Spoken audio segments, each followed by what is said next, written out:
Bw'etyo embeera bw'ebadde olwaleero mu bitundu by'Ejjinja, Robert Kyagulanyi Ssentamu bw'abadde akyaddeko eyo. Abantu b'Ejjinja bamulaze nti balina omukwano mungi nnyo gy'ali. Balaze nti babadde n'ennyonta nga babadde baludde okumulabako. Olwaleero basibye bamwotabuliro kubanga yakedde ku makya nga alinayo show gy'alina okgendamu ku leediyo nga tosuubira nti abantu abo babadde balina emirimu gye balina okukola. Kyokka nga ekituufu babadde n'emirimu gyabwe egy'okukola naye bakakasa nti bagireseewo bulesi olw'okuba babadde beesunga omwagalwa w'abangi, olw'okuba bategedde nti agenda kugenyiwalako mu kitundu kyabwe ne bagamba ekijja kijje tulina okumulinda. Bobi Wine bw'atyo bw'akikoze, gwe omukwano gw'olaba abantu gwe bamulaga. Bobi Wine muntu w'abantu nnyo, abantu bamwagala, abantu bamuyaayaanira, buli omu ayaayaana kulaba ku Kyagulanyi Ssentamu. Kugambye abantu balinnya n'ebizimbe ne bamulengerera waggulu ku bizimbe kubanga balaba nti wano wansi tebajja kusobola mulaba, bajja bataataaganya. Olw'omukwano gwe balina gubakako okulinnya ebizimbe babeere nga bamwotabuliro. Bw'atyo naye tabadde mubi, agenze abonga ku bantu be ab'omu bitundu eby'e Busoga. Tukkiriza nti Busoga kye kimu ku kitundu ebisinga okwagala His Excellency Robert Kyagulanyi Ssentamu mu ggwanga lya Uganda, kubanga namungi w'omuntu buli wagenda e Busoga, namungi w'omuntu akuŋŋaana okujja okwemwerabirako. Abantu baggwayo ne bava ku mirimu gyabwe ne bajja balabe Kyagulanyi Ssentamu. Aba boodabooda basuulawo emirimu gyabwe ne bajja batambuleko ne Robert Kyagulanyi Ssentamu. Boodabooda balekawo emirimu gyabwe ne basalawo batambule ne Robert Kyagulanyi Ssentamu. Awo laba abantu abali ku bigere badduka emisinde be bakulembeddemu n'emmotoka olw'okuba nti omukwano gwe balina gy'ali ate musufu nnyo. Tekikwewunyisa nti abantu abo badduka n'ebigere nga tebalina mmotoka, tebalina piki kwe beerippye, basobola okudduka kilometers eziwerera ddala naye nga bagoba bugobi mmotoka ya His Excellency Robert Kyagulanyi Ssentamu. Kyokka ate kyannaku nti baba balina okuddayo mu bitundu byabwe eby'Ejjinja gye bavudde, naye bagamba olw'omukwano gwe tulina ku mwami ono kyonna kye kiri tuteekwa okutambula.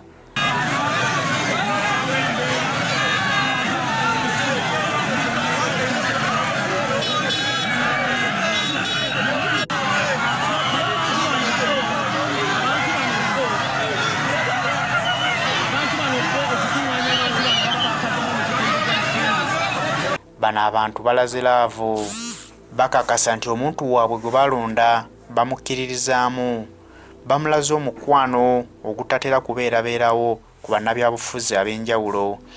Bobi Wine yajja n'omukisa, Mukama Katonda yamuwa omukisa gwa njawulo nti yatandika ebyobufuzi ng'asaaga.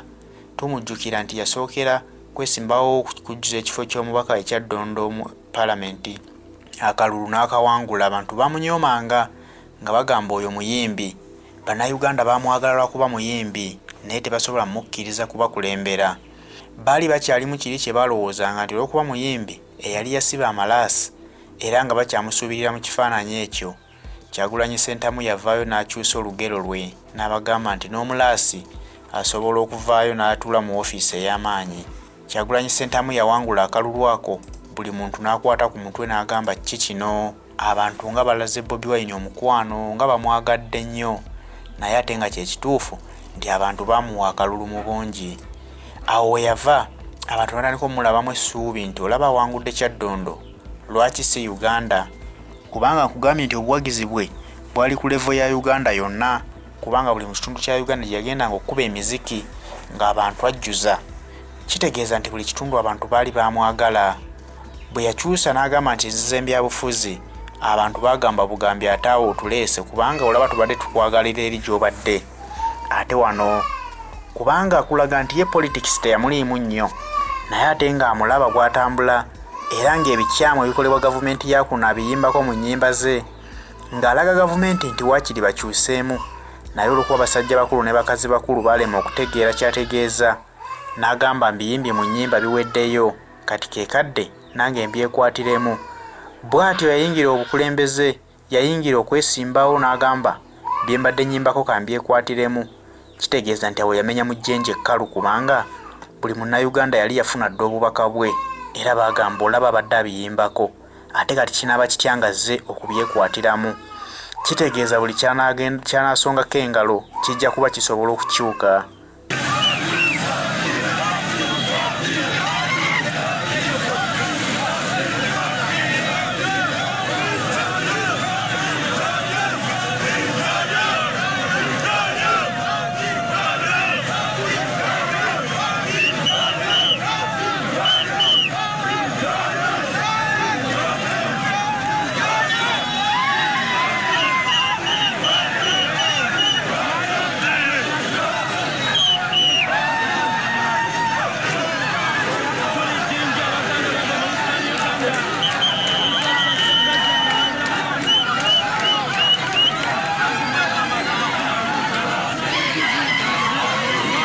Yali muyimbi nga bwe nkugambye, ne waakiri yafangayo n'afiisa kasente ke akatono ke baamuwanga mu kuyimba, n'asobola okugulira amalwaliro ge yalaba nga gali mu mbeera embi, n'agagulira ku butanda abakyala kwe bazaalira, kuba tujjukira nti abakyala baazaaliranga nnyo ku ttaka naddala mu ddwaliro ery'e Kasangati, ate nga bye bitundu omwo mwawangaalira. N'abaguliranga ku bitanda abakyala kwe bazaalira, n'awangayo abakyala obuyambi bwe beetaaga mu kuzaala.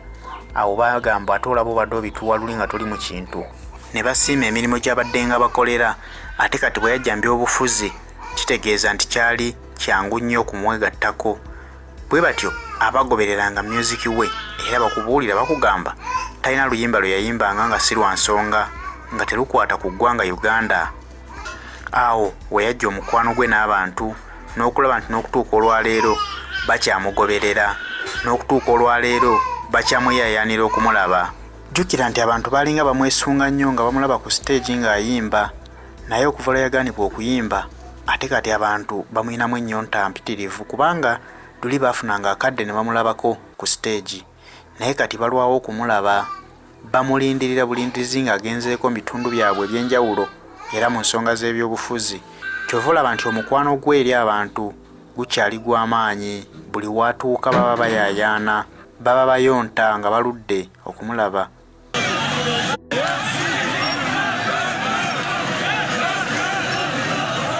Jinja akutte omuliro, jinja akutte omuliro.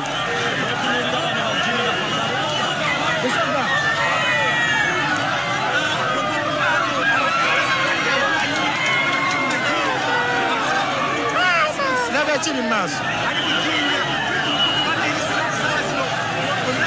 ng'omuganda wange ali ku Lujo TV bwe nkulengezaako ekiri mu maaso nga gwe nkulengezaako ekiri mu maaso ogenda kuba olaba ki?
Jinja akutte omuliro, Jinja akutte omuliro.